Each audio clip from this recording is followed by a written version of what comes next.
Meet me in Lower Hogsfield as soon as possible. I would like to talk to you about Rookwood and Harlow, and it might be best to do so outside of the castle.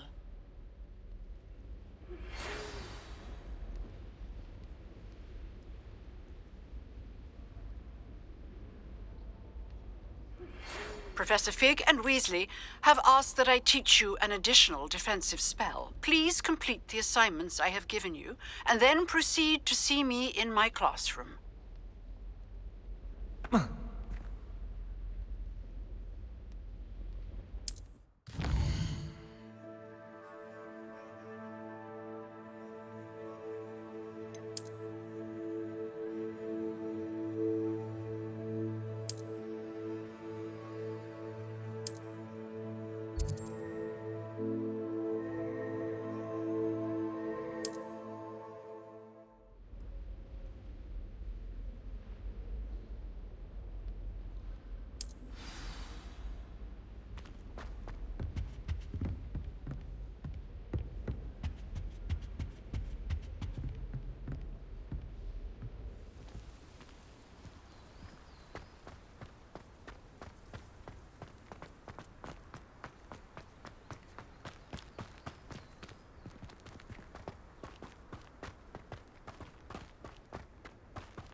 Revelio.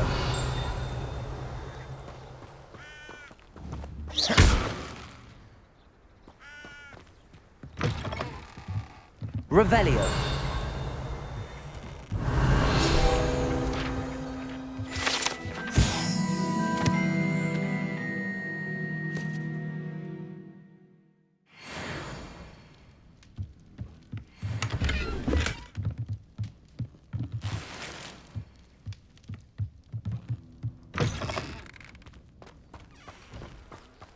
I should investigate.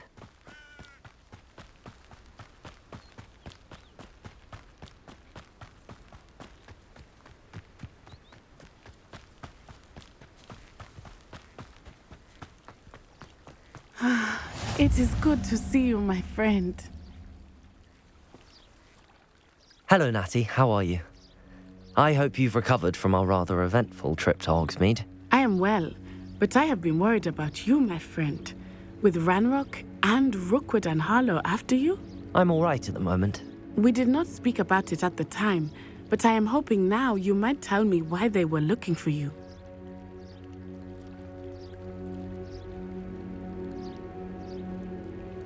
They want something that Professor Fig and I found at Gringotts. When were you at Gringotts? Just before we came to Hogwarts. In fact, it's why I was late to the sorting ceremony. A portkey brought us there after the dragon attacked our carriage. What on earth? There's one more thing. It's a bit odd, if I'm honest. Professor Fig says I have a rare connection to a powerful form of ancient magic. Is that the magic you used fighting the trolls in Hogsmeade?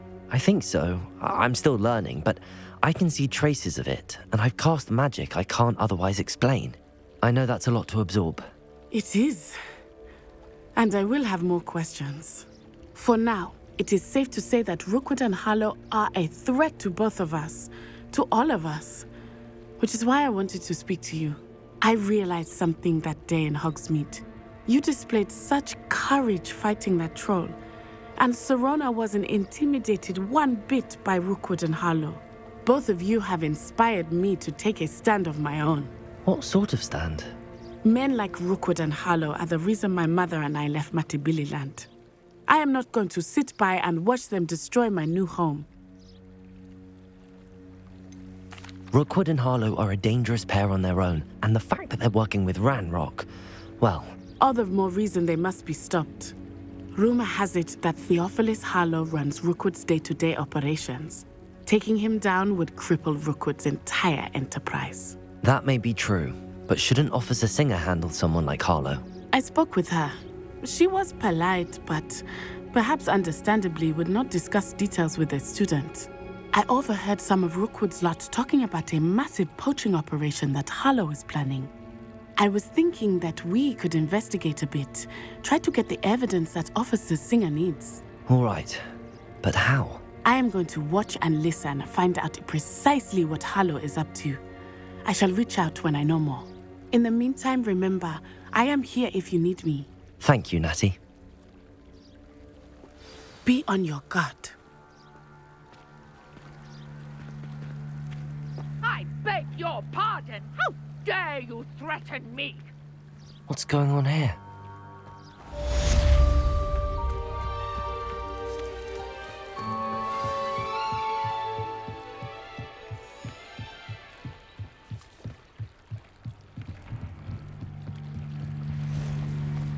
They must have come this way. Think! I've no idea who it is you think I might have seen. I've been busy with my research. I do not have time to... Victor Rookwood don't give a doxy's nip back your time. Oi! Speak of the devil. Mr. Rookwood would like a word with you. A student? You can't be sick. Enough out of you. Leave her alone. Stand aside!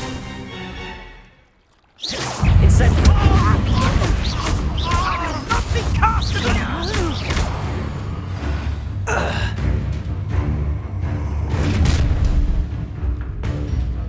I'll watch the light go out of your eyes.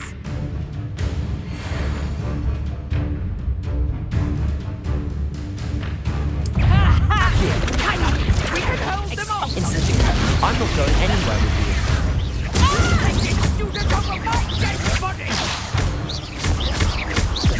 Levioso! Accio! Potato! Stupid! You've made a great mistake. Levioso! Accio!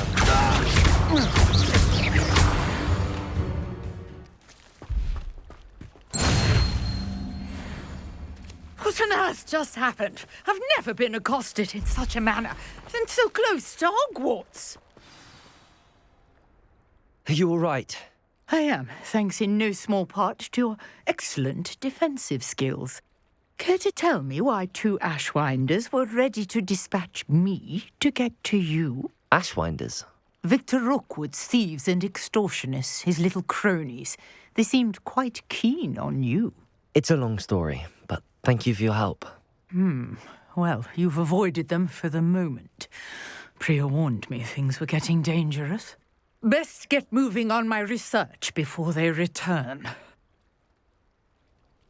You're a researcher? Nora Treadwell at your service, historian and archaeologist specializing in Merlin's work and life. I thought that Merlin and the tales about King Arthur's court were a myth. Mere myth. You're lucky Sir Cadogan didn't hear you. Chatters on endlessly about his connection to Merlin from his portrait at Hogwarts. Merlin attended Hogwarts, you know, and I'm studying some curious fixtures he left here centuries ago. Fixtures? These vine-covered pillars, dozens of them, all around the area. I've taken to calling them the Trials of Merlin. I believe he created them as a diversion for his fellow Slytherins. He was terribly fond of puzzles and enigmas. I can see why you're so interested in Merlin. I'd be keen to know more about the trials. Well then, I'll let you in on a little secret. No one has yet managed to figure out how they work. But I believe I have just unlocked a crucial clue. I suspect that Mallowsweet is an important component in getting the trials to work. Mallowsweet? Versatile herb. Merlin repeatedly mentioned it in his writings. I had just arrived to test my theory when I was so rudely interrupted. You see, each swirl in Merlin's writing has a symbol in the centre. That started me thinking, what if... The Mallowsweet is meant to be placed at the centre of the symbols. Precisely. Would you care to do the honours? We can see what comes of our little hypothesis. I brought a trunk chock full of Mallowsweet with me. It's just over there by my tent. This trunk? Yes, take plenty, even if you already have some. I have the Mallowsweet. Lovely. Now, notice the vines on these pillars here, as well as a stone swell on the ground. Each trial has these features. Place the mallow sweet on the swell, and we'll see what happens.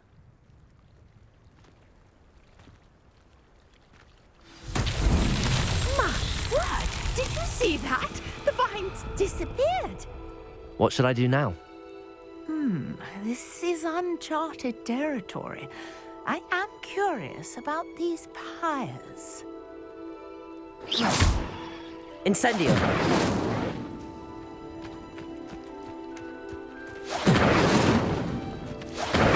Merlin's beard! The flames make the pyre sink.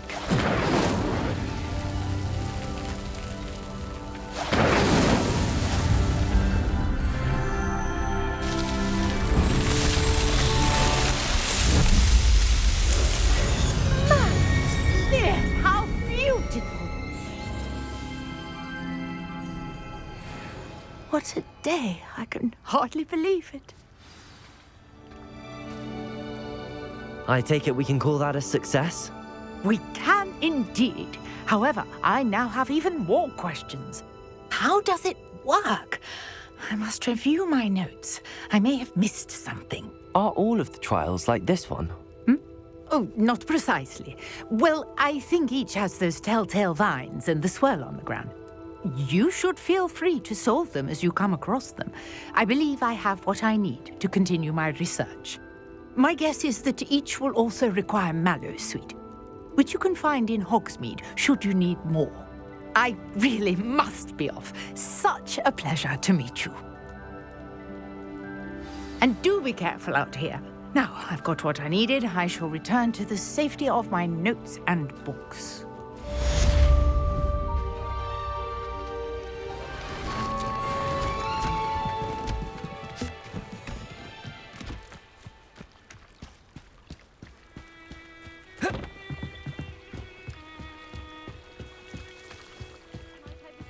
Some assistance. Hello, can I help you? Oh, thank goodness. Yes, my name is Grace Pinch Smedley, of the Bath Pinch Smedleys. I was hoping someone would come along soon. I was about to defy my father's wishes and would never have forgiven myself. You see, I need to retrieve something from the bottom of the lake. Might you be the one to help me? Diving into the lake sounds like an adventure. Tell me more. Splendid! Precisely the response I'd hoped for. What do you need help retrieving? Years ago, my grandfather, who fancied himself quite the astronomer, set sail from Hogsmeade Station for what was meant to be a quick stargazing cruise with my grandmother. They never returned. I'm so sorry. What happened to them? We can't be sure. We only know that neither they nor their boat made it back to shore. They were presumed drowned. Father was so distraught that he forbade our family from setting foot on or in the Black Lake ever again. A treasured family astrolabe vanished with them that night. If you could dive down and retrieve it, I may be able to bring my father some peace. You seem to think I might have heard of the Bath Pinch Smedleys.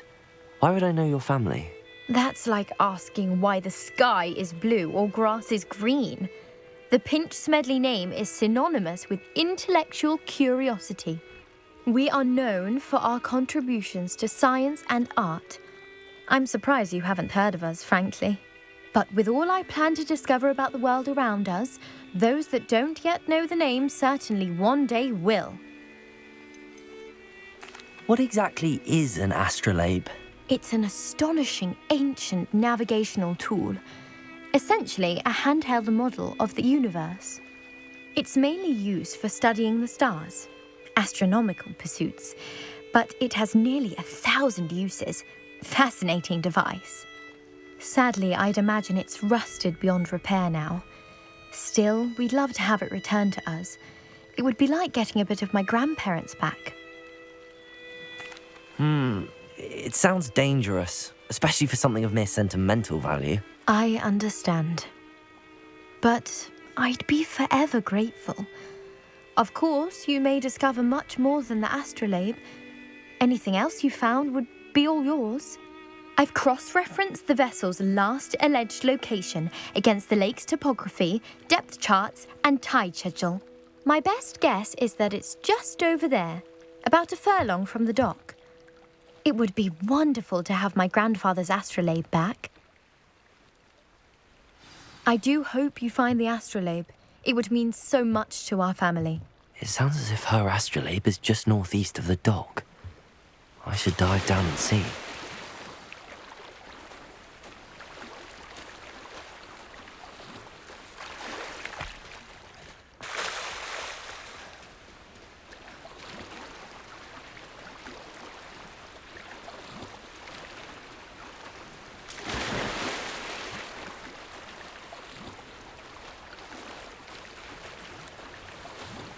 This must be where the Pinch-Smedley family astrolabe is.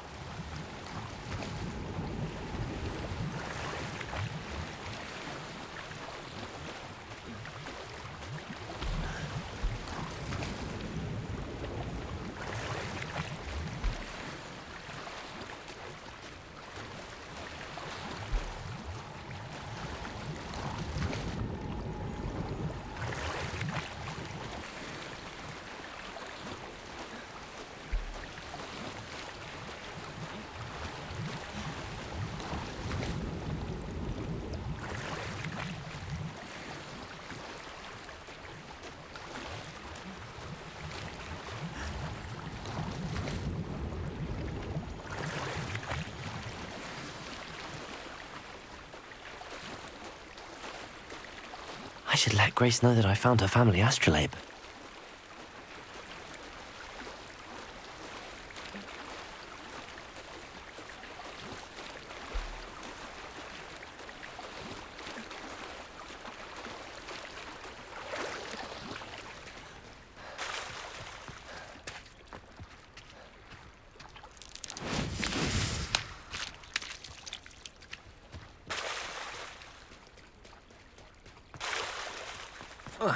I trust you didn't find the dive too terribly difficult. Hello, Grace. I followed your bearings on a dive in the Black Lake. Oh, how incredible! Did you find the astrolabe? I did. I hope it makes your father happy. It will. I can't wait to see his face. Thank you so much for doing this for me, and for my family. You do well to keep an eye out for more spots to dive.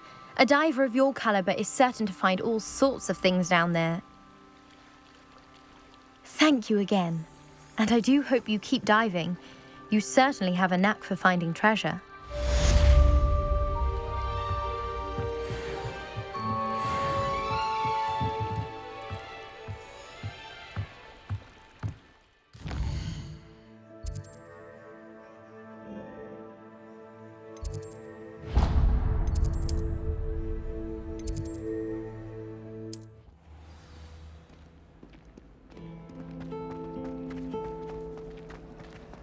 Something Professor Shah is hard.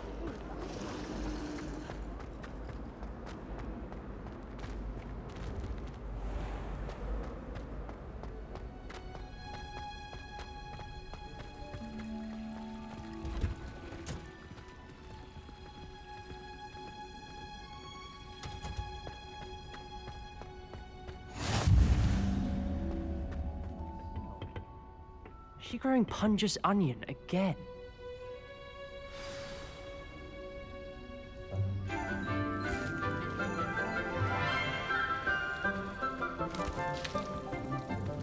Good morning, Professor Garlick. How wonderful it is to see you again, Lenora dear. Oh, here, you'll need these for today's class. A little treat for your auntie. Ah, hello. Class, please welcome the newest rose in our garden. We do look forward to growing together. How thrilling it is to have everyone back together again. This year will be filled with enchantment and excitement, but the most important thing cultivated in herbology is knowledge. The prudent herbologist is no more afraid of the venomous tentacular than the bouncing bulb. Now then, today we will be acquainting ourselves with the mellifluous tuber known as the mandrake root. Accio. Let's see if we can't make our fibrous friends a bit more comfortable, shall we? First, let's protect our ears.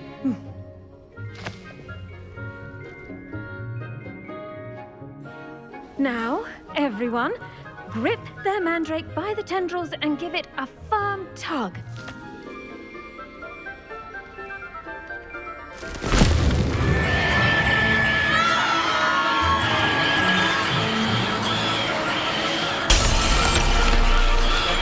Quickly, place your mandrake in the new pot and pack down the soil.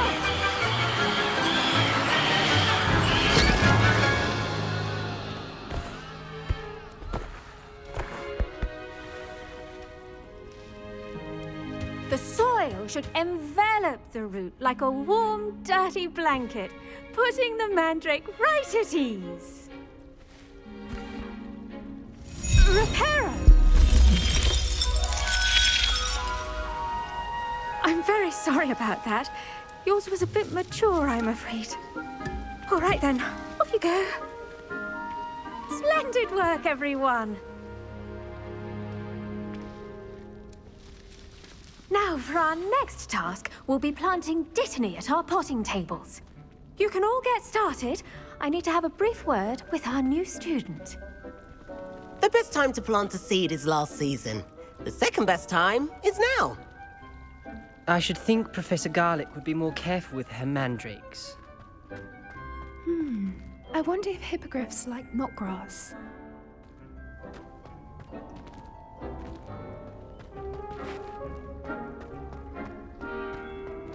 I do wonder about Professor Fig. He's hardly ever in his classroom. Most strange. Did you know that you can use the mandrake to defend yourself? Why, the very idea. Yes, Professor. Firstly, well done with your mandrake. They can be rather difficult to get a grasp of. Actually, I enjoyed it. I couldn't help but catch your enthusiasm. How kind of you. It seems you're already taking to herbology like a mandrake to fresh soil. Now, as I mentioned, next we'll be planting dittany. Let us find you some seeds. I already have some, Professor. Picked them up in Hogsmeade. You visited the Magic Neep. Wonderful. A prepared student is bound to bloom. I've arranged for you to have your own potting table here in the classroom. Wasn't easy to spare one on such late notice. Plant the seeds there now, and you can return to harvest them later. Even with soil, sunlight, and a bit of magic, they will take time to grow. Let's see how to balance my star thistle arrangement. Miffler's Fancy or roses? Pardon me, Professor. What am I supposed to do with the dittany seeds? Your part in all this floral alchemy is simple. Take the seeds to your potting table, plant them, and then wait for harvest time.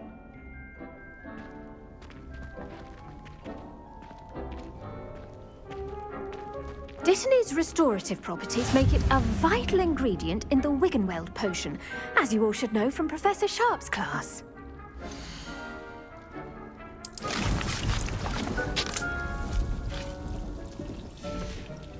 Well done! Once it can be harvested, your dittany will be ready to use in Wiggenweld potion. I'll let Professor Sharp tell you about that. Now, what say we branch out? Introduce you to a different sort of flora, the Chinese chomping cabbage. You'll find that some plants are better suited to uses outside of a cauldron. The cabbages do get testy without something to chew. Fortunately, I have a dummy for them to gnaw on. Here, dear, and let them have a good chomping. Yes, Professor. They're in the other greenhouse. It's just at the end of the footbridge leading out of this room. Your classmate, Mr. Pruitt, has kindly offered to accompany you. Come back and see me when you're finished. Oh, and mind your fingers. They do bite.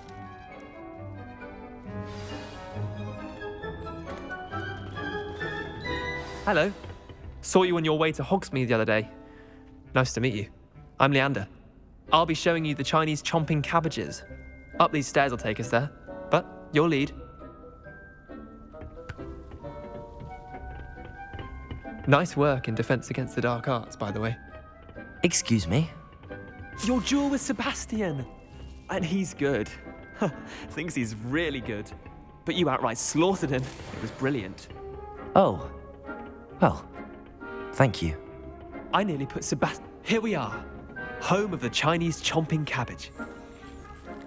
Go on, grab a few of those cabbages. Now, see that dummy? Just toss the cabbages at it, and they'll do the rest.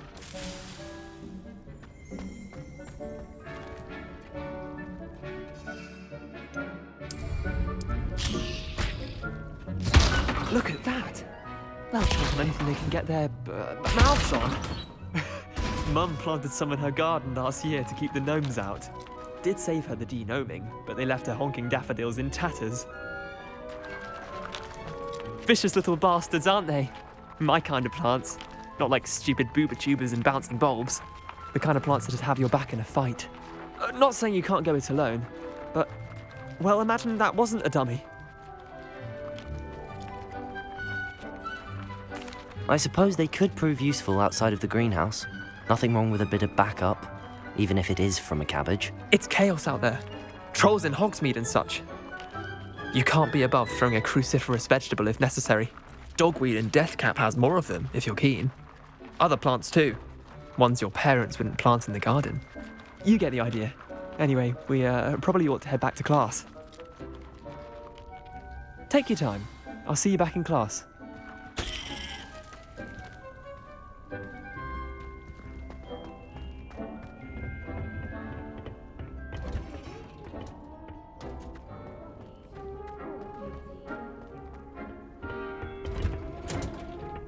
With that helpful reminder as to why we should always wear our dragon hide gloves, I shall end our lesson here. Terribly sorry, Mr. Clopton. I tended to the Chinese chomping cabbages, Professor. Remarkable plants, aren't they? I hope they weren't too much trouble. Oh, don't see any bite marks or missing digits. And good, as you do seem to be quite green-fingered. Oh, I'm eager to see your skill in the soil continue to blossom. Magical plants have so much to offer. I'm eager to learn more. I'm glad. Herbology is a bounteous subject. Tend to your garden, and it will tend to you. Well, I suppose that's everything. Do come by for a chat sometime. I so enjoy checking in with my new students.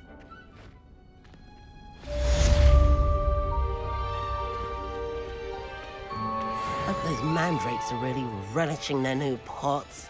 Only cost me my damned hearing. Make anything. As well as friendships. Kindness and concern are as necessary in the greenhouse as in the Great Hall.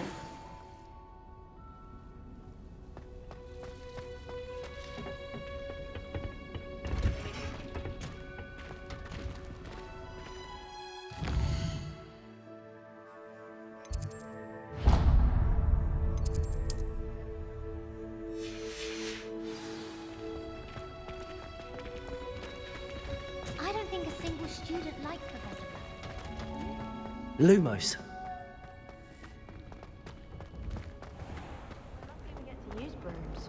Muggles can have that. I think Muggles have it better. Incendio.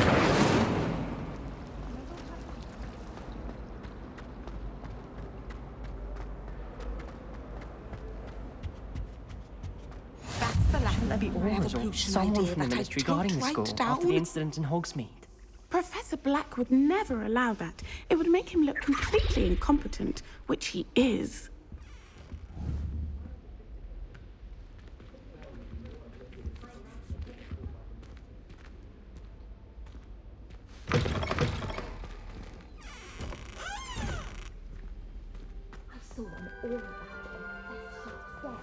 I bet he knows more than he's letting on about the Goblin Rebellion.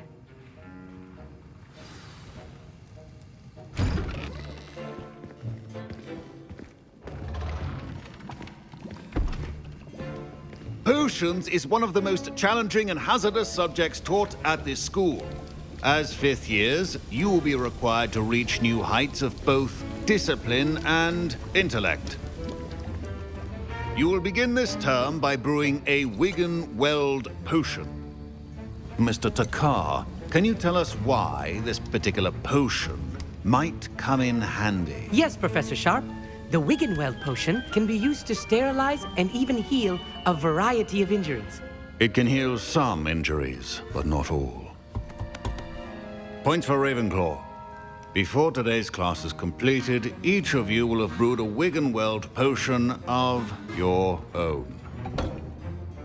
You never know when you might need it. Please begin.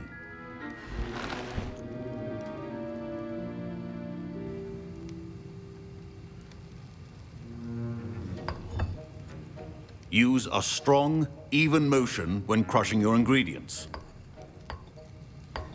Please be meticulous when adding powder to your potions. One errant sneeze could be disastrous.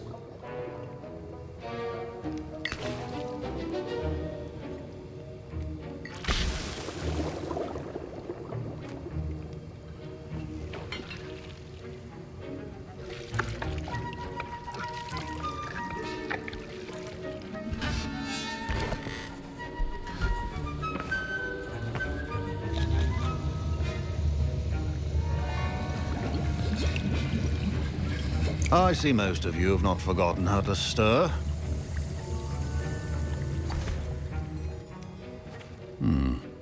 Not an easy potion to brew. Well done. And from what I hear of your recent exploits in Hogsmeade, you'd also do well to practice brewing the defensive Edurus potion. Professor Weasley had you acquire the recipe from J. Pippin's, correct? Yes, sir. Good. For the moment, you can find the ingredients you need in my office.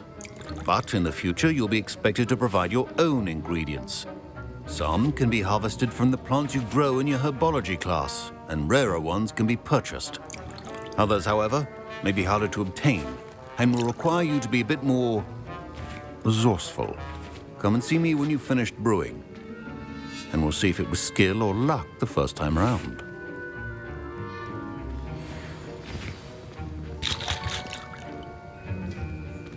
Professor Sharp said that Wiggenweld potion can treat injuries.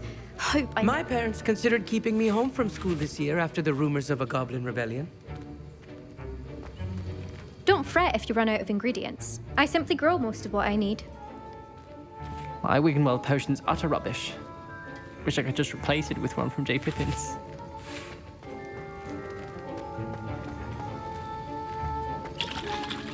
Professor Sharp must have learned a lot during his time as an Auror. I wish he talked about it more. I was impressed that you were able to answer Professor Sharp's question about the Wiggenweld potion. Oh, you're the new student. I've heard much about you. Thank you. I'm Amit, by the way. Pleasure, truly.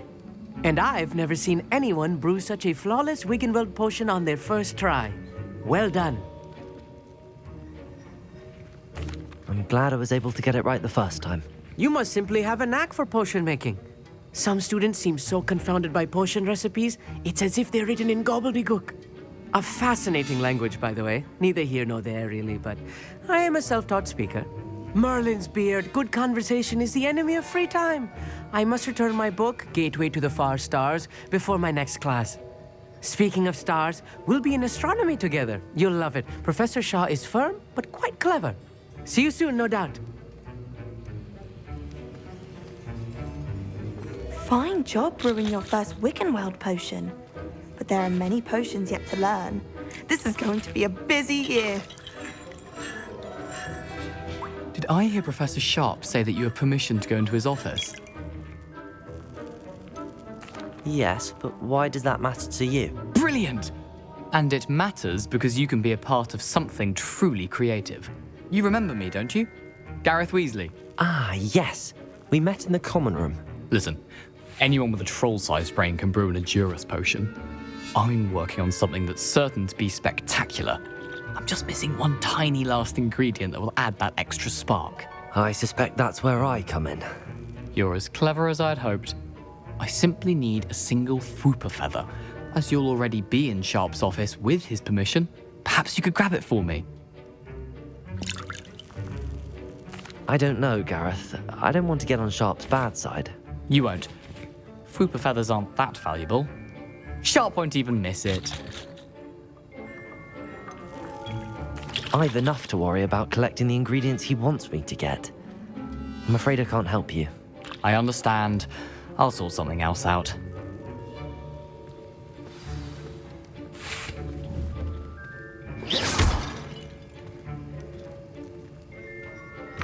Keep your potion stations organized and full of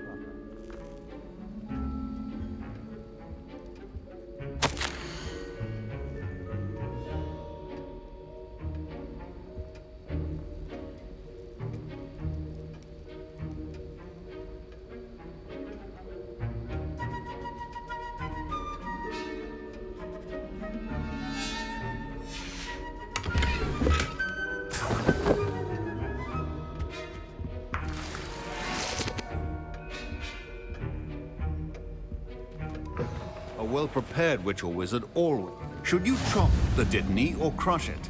The wrong answer could result in the unfortunate loss of your eyebrows.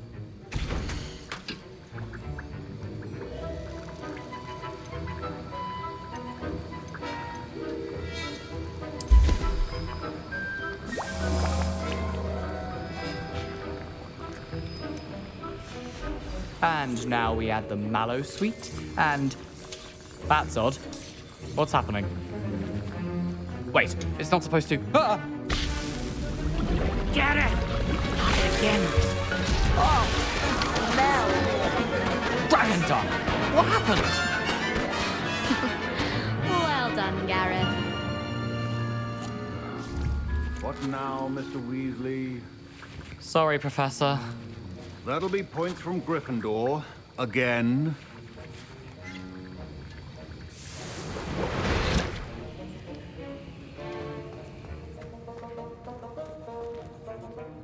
I brewed an Edorus potion as you asked, Professor. Glad you managed to stay on task. Not every class is so eventful. I saw Mr. Weasley speaking with you earlier. He can be quite persuasive. Glad you managed to resist. You've done well today. I confess I was skeptical, given the advanced nature of this class and the fact you're a new student. I'm glad I was able to meet your expectations. A rare occurrence. And you do well to remember that you're not a potions master quite yet.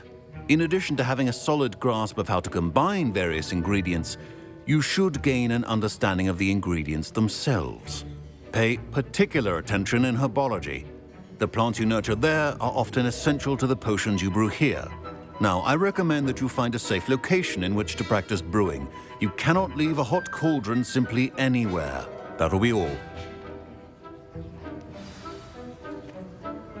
I think each of us has had enough excitement for one day. Class is dismissed.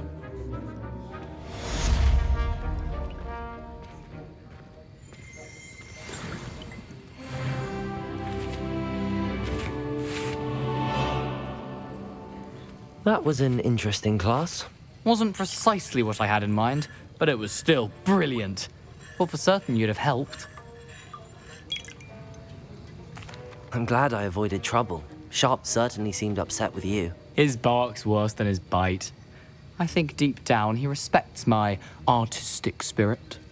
Sharp may seem gruff, but I'd bet a few galleons he blew up a potion or two in his day. Best be off. Next time we talk, I promise, fewer explosions. Sir Nicholas, our house ghost, is looking for you. You can find him near the Great Hall.